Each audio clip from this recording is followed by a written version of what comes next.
All right, this is going to be a walkthrough for assignment 8 for Finance 351. This is a sequel to assignment 7. It's going to be based off of the data that you collected in that assignment. So for part of assignment 7, you should have found the two stocks that were assigned to you that have the least correlation. I'm not basing mine off of that specifically, so I just picked two stocks and I'm going to use those as an example. So I'm going to have here GMCR, which is Keurig Green Mountain Coffee Roaster, and over here I have Pacific Gas and Electric. I'll just pick two that I thought would be pretty uncorrelated, and it's fine because this assignment is just going to be comparing the two in your portfolio. So I'm going to take these two, I'm going to put them together in a portfolio, and I'm going to see which weightings historically would have been the best risk-reward portfolio to use. So the way I'm going to do that is I'm going to go down, and you can do in either order. It doesn't matter which stock you start with. So I'm going to start with PG&E. I'm going to go down to the tab where the name is. I'm going to right click. I'm going to say move or copy. I'm going to go to table 8, this tab right here. I'm going to move selected sheet to book, new book. I'm going to create a copy of it. Hit OK.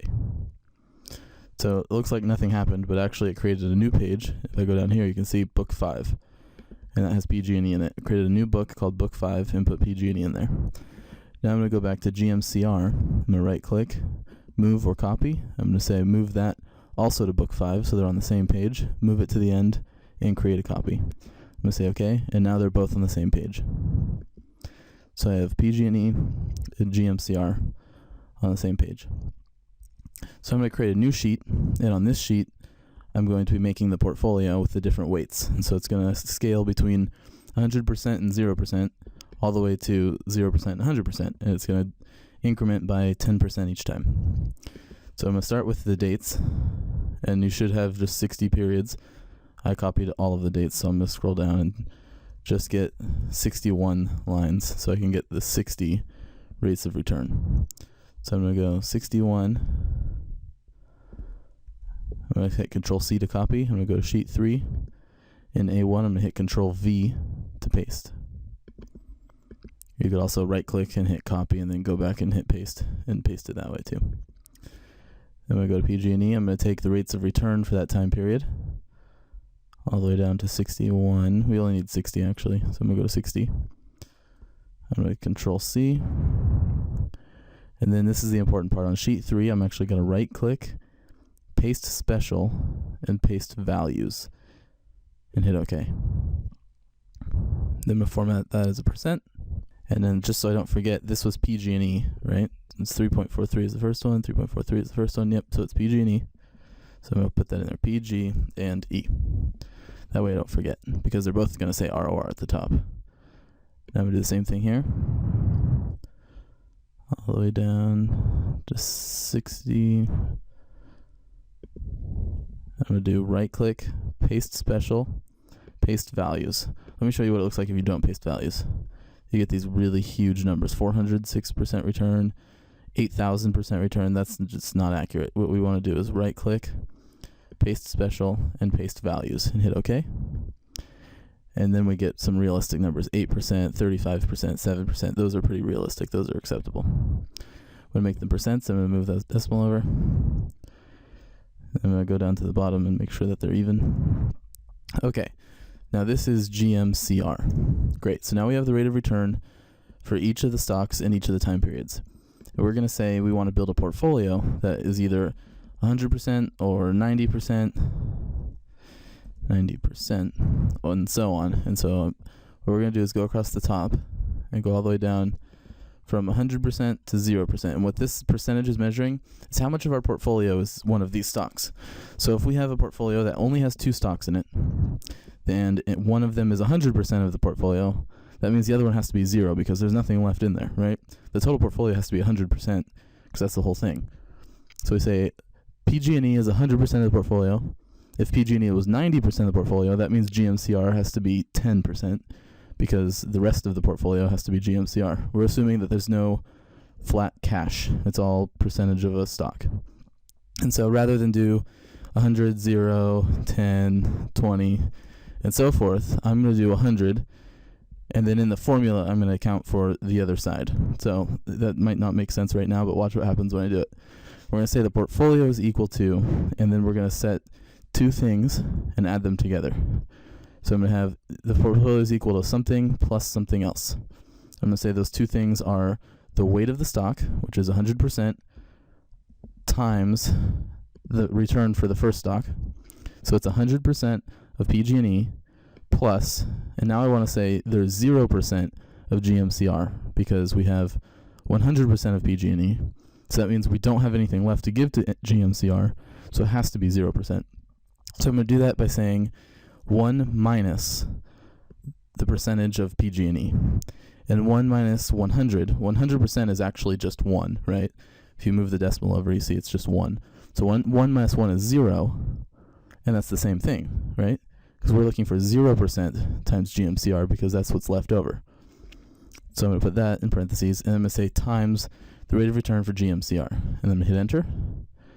And it should just give me almost the same, well, it gives me this exact same number.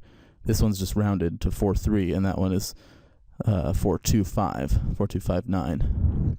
So if I make that a percentage, you'll see that it is the same as PG&E. Now this part might be confusing for someone who's not familiar with it, but watch what happens if I copy it over here.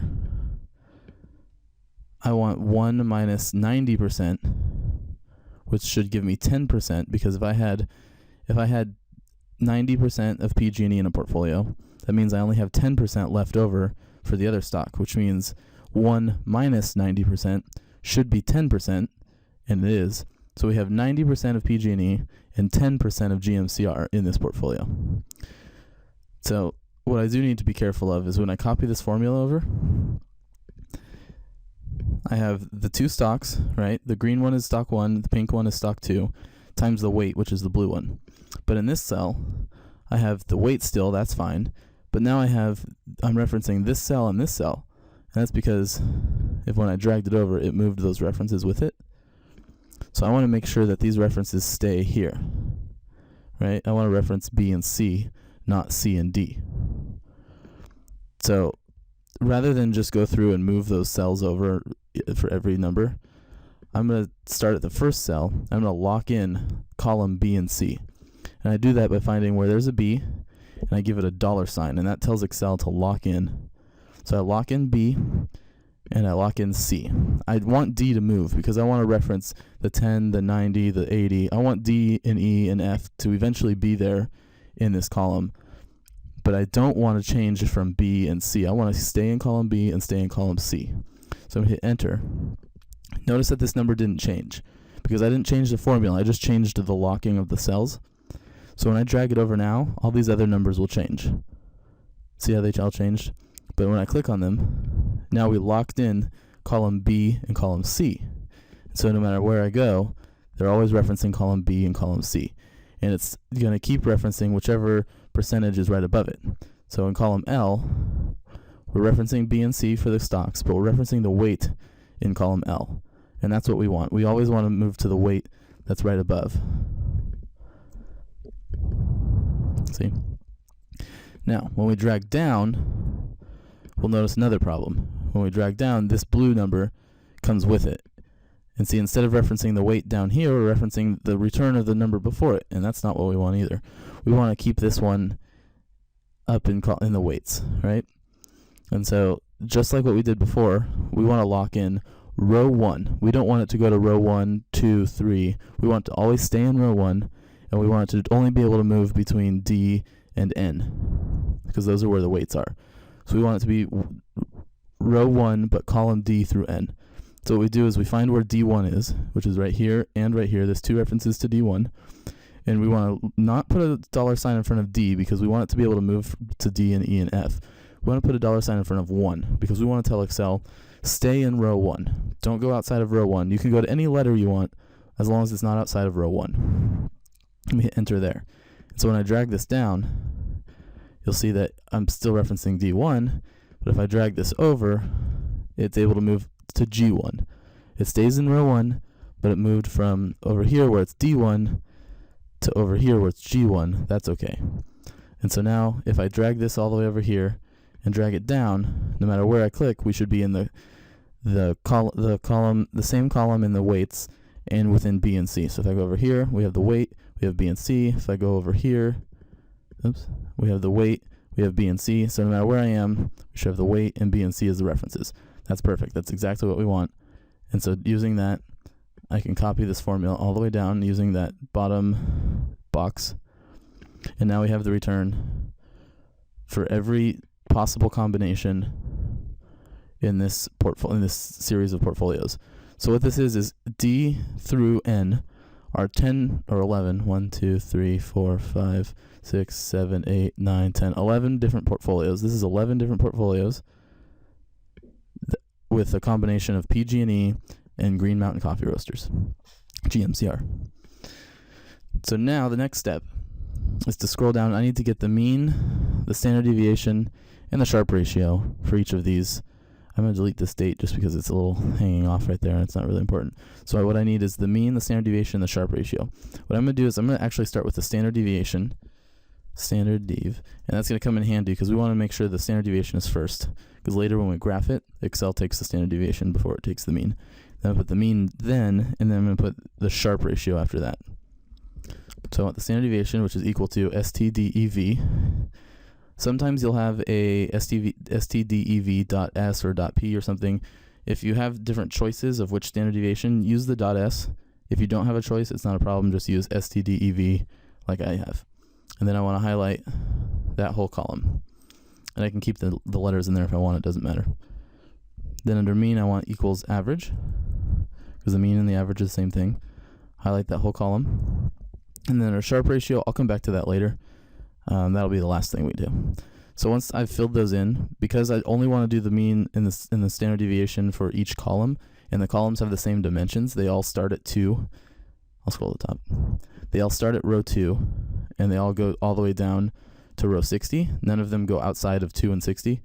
I can actually just copy these over. So I can go to this bottom box, copy the cell all the way across, and you'll see that it takes a standard deviation of that column. Or if I go over here, it takes a standard deviation of that column. That's exactly what I want. And the mean is the same thing. If I take this all the way over, it takes the mean of that column, it takes the mean of that column, and it gets everything I want.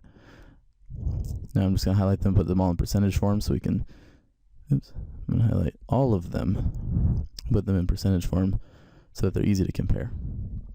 Great. And one quick fix, we actually need to change the reference for these cells. We can't reference the first column because when we copy it over, it's going to think that 100 and 90 and 80 are actually parts of the portfolio. So we need to take this down 1. And then when we copy it over, you'll see that this number and this number should match, which is good. And then the same with this. We should go up to the top. We should see that when we copy it over, this number and this number should match. So if these numbers and these numbers are not the same on your spreadsheet, then they're doing something wrong. Same with this one and the last one. They should be the same. So I have 18.96, 18.96. I have 418 and 418, 78, 78, and 464, 464. Now you'll notice I still get that kind of curve shape. It's just not as pronounced, but you should still get that curve. If you don't get a curve, then that probably means one of your stocks, either you did something wrong, or one of your stocks is just significantly better, and it means you probably won't see your best Sharpe ratio within this range. Your best Sharpe ratio will probably come if you have a negative percentage allocation, which means you'd have 115% or something, or some number, I'm making something up. 115% of your portfolio is PG&E, and that doesn't make sense, right? You have 115% of something. Well, that means you have negative 15% GMCR, which means you sold a whole bunch of GMCR in order to buy more of PG&E, or some situation similar to that. Anyway, so that fixes that. You should just want to make sure, the goal is to make sure that these numbers are the same, and then these numbers are the same, and then that you're only referencing the numbers that you actually want to reference. So if I scroll up here, you see I'm not taking that 100% into account, and that's a good thing. All right, thanks. And now for the scenario that we're doing, I think just doing the Sharpe ratio of the mean divided by the standard deviation is fine. It's not technically correct, but it's so close that I think it's just fine for this scenario. So I'm going to make that a percent, move it over 2, and then drag this all the way to the end. And then I'm going to resize all these cells just to make it a little more clean. And now we have all of those filled in. So the goal of this entire process is we're trying to figure out which portfolio has the best risk to return, or return to risk, I guess, depending on how you look at it. That's the whole point of investing in finance, and everything is finding what's the most amount of money you can make for the least amount of risk. And so what we're trying to find is which has the best return. That's our mean. Our mean is the return, and the risk is the standard deviation. That's how volatile our stock is. And so this is actually the standard deviation of stock 1, stock 2, and then the 11 different portfolios, or the mean of stock 1, stock 2, and the 11 different portfolios. So what I can do now is highlight all of these, go to Insert, Scatter, and pick Scatter with only markers. If you get something that looks like this, a big arrow, kind of loop shape, then you did it right, because that's what most things should look like. The point that we're trying to find is, well, there's a lot of different points we can look at, but the best Sharpe ratio typically is going to be somewhere around the curve angle. Typically going to be somewhere around the curve angle. This one way down here, that's actually one of the stocks alone without being part of the portfolio. These typically, along this curved line, are going to be the different types of portfolios that we can have. So I'm going to drag this over to the side, and that way we can just have it off there. I'll just drag it up to the top. So when we go to turn it in, it's easily visible. It's not somewhere where it's hard to find. So we want to figure out what the best Sharpe ratio is. That's the highest. The higher the Sharpe ratio, the better. And if we kind of just scan this bottom row, we can see that they start at about 18 and 24. These are the two stocks. Now the portfolio starts here, so we have 18, 21, 25. It's going up, it's going up, it's going up. It's going down now. It's going down, it's going down, it's going down. So our best Sharpe ratio is right here, 3140. And that's at a mix of about 50-50, which is very interesting. It's not always going to be around 50-50. Sometimes one stock actually performs better than, just flat out better than another stock, which means you're in a scenario where you should short one of them. You should sell one to buy the other. Sometimes it's a 90-10, sometimes it's a 70-30. In this case, it happened to be 50-50. And it might not actually be exactly 50-50. If we did a portfolio with like 55-45, that might turn out to be just a little better. With a quick glance, it looks like the actual best mix should probably be about 50-50, and that's because this is almost the same distance from either one of these. So if we think of it as kind of a normal movement, this distance is about the same. It's pretty close. So that's most of this assignment. I think the rest of it you can do just with a reference to your book. Then chapter 6, I believe. You're just supposed to use the equation in the book to find the best Sharpe ratio, but you already kind of have a direction on where to go from doing it in Excel, so you should know whether or not you get the right answer, because it should match what you're looking at down here as well. So if you have any questions, please let me know. Good luck with the assignment, and thanks for watching.